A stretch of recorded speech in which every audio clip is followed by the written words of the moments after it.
नमस्कार दोस्तों, स्वागत है आपका आपके अपने चैनल ब्रेन बूस्टर 24M में। दोस्तों हाजिर आपके सामने एक और नई वीडियो के साथ।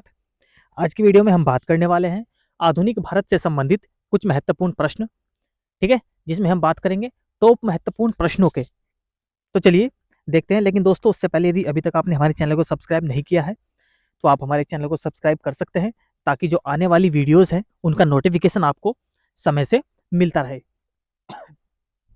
तो चलिए दोस्तों शुरू करते हैं हमारी आज की वीडियो। हमारी जो वीडियो है उसका पहला प्रश्न है, भारतीय राष्ट्रीय कांग्रेस को किसने भीख मांगने वाली संस्था कहा? अब देखिए कितना महत्वपूर्ण प्रश्न है कि जो भारतीय राष्ट्रीय कांग्रेस थी उसे भीख मांगने वाली संस्था किसने कहा है। तो ये स्टेटमेंट आधारित प्रश्न है। ऐसा प्रश्न एग्जाम में पूछ लिया जाता है यदि पेपर को थोड़ा सा, पेपर का जो लेवल है उसे थोड़ा सा हार्ड करना हो। तो सबसे पहले तो मैं आपको ये बता दूं, जो भारतीय राष्ट्रीय कांग्रेस है इसकी जो स्थापना होती है 1885 में होती है। देखिए स्थापना अभी हमने बात की 1885 में इसकी स्थापना होती है। इसके जो कह सकते हैं आप लोग, इसकी स्थापना में जो सबसे महत्वपूर्ण हाथ रहा वह ए ओ ह्यूम का रहा।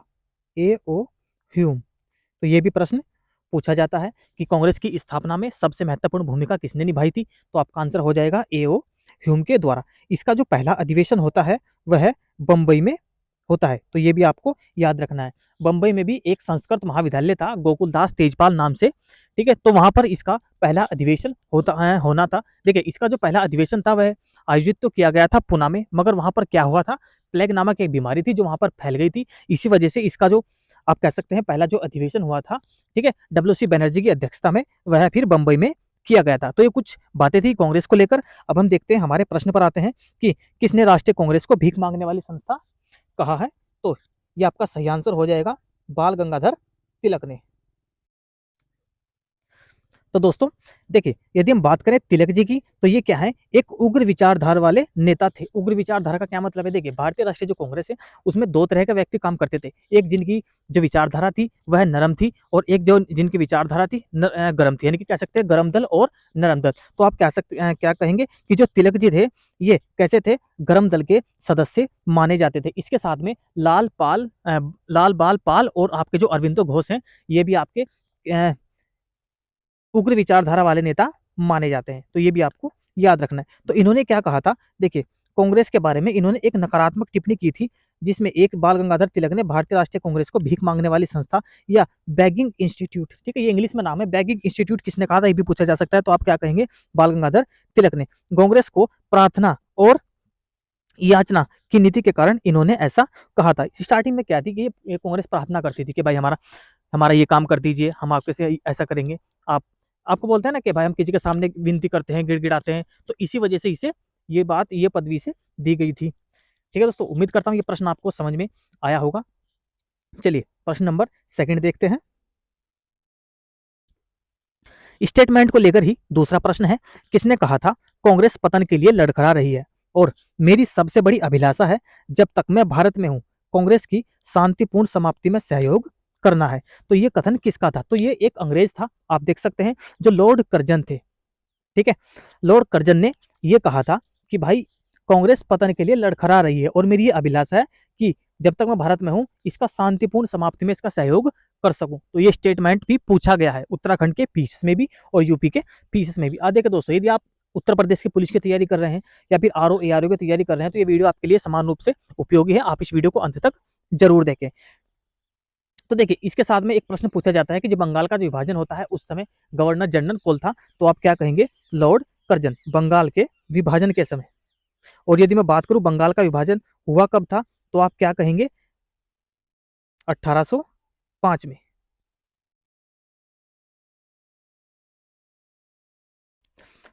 सॉरी दोस्तों, ये देखिए 1805 नहीं है, ये था 1905 में।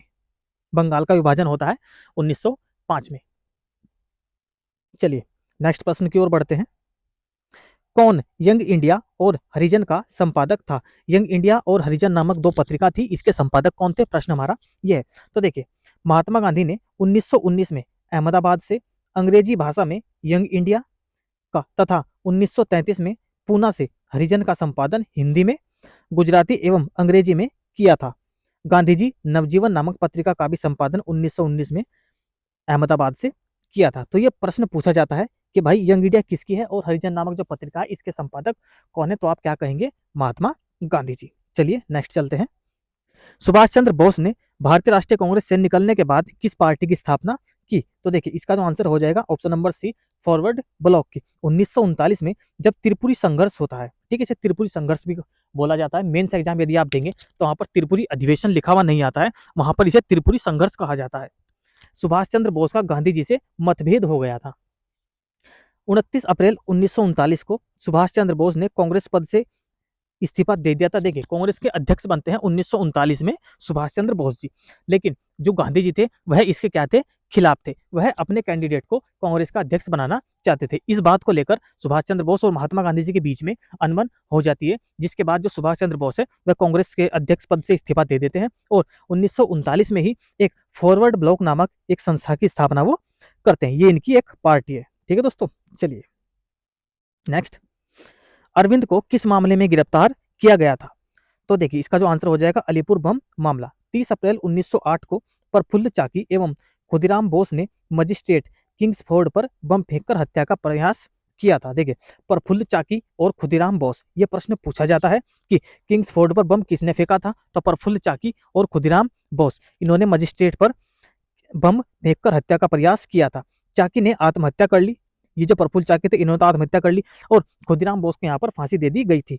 इसी केस में बारिंद घोष और अरविंद घोष को भी गिरफ्तार किया गया था। बारिंद घोष को आजीवन कारावास की सजा हुई थी तथा पर्याप्त सबूत न मिलने के कारण अरविंद घोष को छोड़ दिया गया था। तो यह बात आपको याद रखनी है। चलिए नेक्स्ट प्रश्न है, एक सेकेंड। रविंद्रनाथ टैगोर द्वारा लिखित गीत जन गण मन सर्वप्रथम जनवरी 1912 में किस नाम से प्रकाशित हुआ था? तो देखिए ये जो सबसे पहले प्रकाशित किया गया था, सबसे पहली बात तो यही पूछा जाता है कि जनगण मन किसने लिखा, तो आप क्या कहेंगे, रविंद्रनाथ टैगोर ने लिखा। और किस भाषा में लिखा, तो ये बंगला भाषा में लिखा गया था। तो किस, इसका जो टाइटल था वो क्या था उस समय, भारत भाग्य विधाता। देखते जब हम जनगण मन गाते हैं तो उसमें बोलते हैं भारत भाग्य विधाता, ये उसका टाइटल था। तो देखिए जनगण मन को सर्वप्रथम 27 दिसंबर 1911 को कांग्रेस के कलकत्ता अधिवेशन में गाया गया था तथा इसे संविधान सभा ने 24 जनवरी 1950 को राष्ट्रगान के रूप में अपनाया था। रविंद्रनाथ टैगोर द्वारा लिखित इस गान को सर्वप्रथम 1912 में भारत भाग्य विधाता के नाम से प्रकाशित किया गया था। ये बात भी आपको याद रखनी है। नेक्स्ट देखते हैं, दिल्ली के कुछ सुल्तान के विषय में कहा गया है कि उसने रक्त और लौह की नीति अपनाई थी। ये कुछ प्रश्न है जो दिल्ली सल्तनत को लेकर है, इन्हें भी हम डिस्कस करेंगे। तो देखिए रक्त और लौह की नीति किसने अपनाई थी, तो ये अपनाई थी बलबन ने। गुलाम वंश के शासक बलबन के विषय में कहा गया है कि उसने रक्त और लोहे की नीति अपनाई थी। 1266 ईस्वी में दिल्ली की राजगद्दी पर बैठा। इसका जो पूरा नाम था गयासुद्दीन बलबन था। इसने अपने शासनकाल के दौरान बहुत से विद्रोह को क्रूरतापूर्वक कुचल दिया और सबसे महत्वपूर्ण था मेवातियों का विद्रोह। तो ये थे बलबन जी, रक्त एवं लौह की नीति इन्होंने अपनाई थी।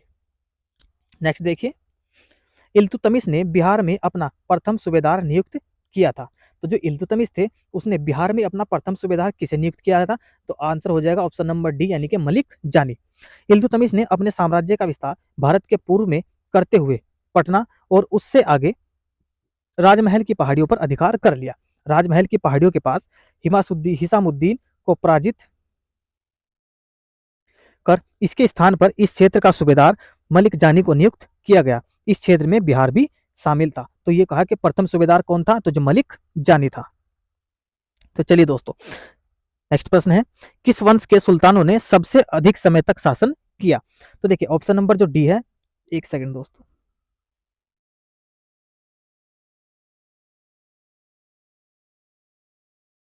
चलिए तो देखिए सबसे अधिक समय तक शासन किसने किया था, तो ये हो जाएगा लोधी वंश ने। देखिए यहाँ पर वंश दिए गए हैं और यहाँ पर इनका जो कार्यकाल है वह दे रखा है। तो सबसे पहले हम बात करते हैं खिलजी वंश की, 1290 से लेकर 1320 तक। दास वंश 1206 से लेकर 1290 तक।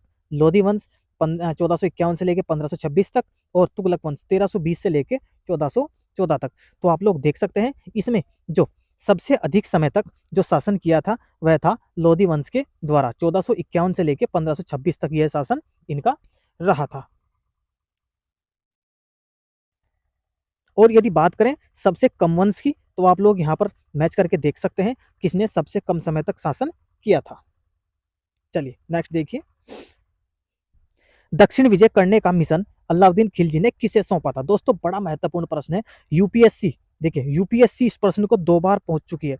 एक बार मैं आपको बताऊं यूपीएससी ने इस सवाल को किस तरीके से पूछा था। आप कहोगे कि यार ये किस तरह का सवाल यूपीएससी ने पूछा है। तो यूपीएससी ने क्या किया था, ऐसा भारत का मैप बनाया। देखिए मैं हल्का सा बना देता हूं, आप लोग समझने की कोशिश कीजिएगा। एक सेकेंड। ऐसे भारत का उन्होंने मैप बनाया, ये देख थोड़ा सा हाथ से बना रहा हूँ, आप बस समझने की कोशिश कीजिए क्या है। ऐसे एक लाइन खींच दी बीच में और ये कहा गया कि बताइए ये किसका सैन्य अभ्यास है। अब देखिए ऐसे कौन बताएगा भाई, आप ऐसे अचानक से बीच में लाइन खींच देंगे, ये ऐसे लाइन खींच दी और कहा ये किसका सैन्य अभ्यास है, तो आप क्या कहेंगे, आप बता सकते हैं किसका है? नहीं। तो देखिए ये यूपीएससी का पूछा गया प्रश्न है। तो देखिए इसका जो सही आंसर हो जाएगा जो मलिक काफूर है। ठीक है, इसमें देखिए दक्षिण विजय करने का मिशन अलाउद्दीन खिलजी ने मलिक काफूर को सौंपा था। एक बार प्रश्न ये पूछा गया था कि वह कौन सा ऐसा, इसमें से 4 ऑप्शन दिए गए थे, एक पूछा गया था सबसे ज्यादा राजाओं के काल में कौन सा रहा, तो वह कौन था, मलिक काफूर इसमें रहा था। अलाउद्दीन खिलजी दक्षिण भारत पर आक्रमण करने वाला पहला मुसलमान शासक था। मालिक काफूर का दक्षिण विजय अभियान काफी सफल रहा। यहाँ से उसे विशाल मात्रा में धन की प्राप्ति हुई, जिससे दरबार में उसकी प्रतिष्ठा हुई। ठीक है दोस्तों, तो ये जो मालिक काफूर है आपको याद रखना है, बहुत ज्यादा यहाँ पर ये महत्वपूर्ण हो जाता है।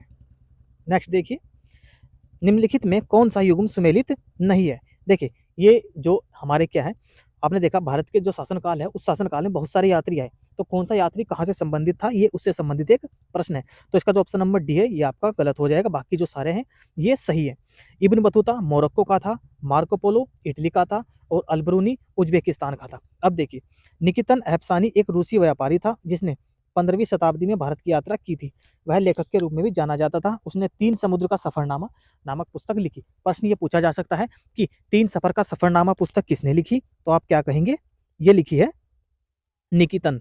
ठीक है, निकितन अपासानी ने, जो भारत के इतिहास से महत्वपूर्ण माना जाता है। दक्षिण के इसने, देखिए कहा था दक्षिण का जो बहमनी राज्य था उस समय इसने शासन किया था। तो दोस्तों आज की वीडियो में बस हम इतना ही बात करेंगे। दोस्तों मैं एक बार फिर कहूंगा वीडियो आपको पसंद आई हो तो आप एक बार वीडियो को लाइक जरूर करें और चैनल को सब्सक्राइब जरूर कर लें। धन्यवाद दोस्तों।